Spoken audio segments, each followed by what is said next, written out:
ইসরায়েলের মানুষেরা, ইসরায়েলেরা যে প্যালেস্তানীয় মানুষদের উপরে অত্যাচার করছে, যে হামলা করছে, একজন প্যালেস্তানীয় ছোট্ট শিশু, তাকে জিজ্ঞাসা করা হচ্ছে, বলে বাবু তোমাদের মাথার উপর দিয়ে যে ইসরায়েলের বিমান যায়, যে বিমান থেকে তোমাদের উপরে বোমা ফেলে তোমাদের উপরে অত্যাচার করছে, তোমাদেরকে হামলা করছে, তোমাদেরকে মারছে, তা এই সমস্ত বিমানগুলো যখন তোমাদের মাথার উপর দিয়ে যায়, তা তোমাদের কি ভয় লাগে না? এই ছোট্ট ছেলেটি কি উত্তর দিয়েছিল জানেন? আপনি অবাক হয়ে যাবেন। ইমান কার বলে?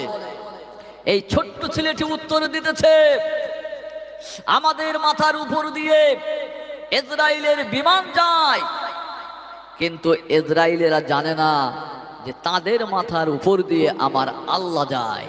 জোরে বলুন, আর একটু জোরে।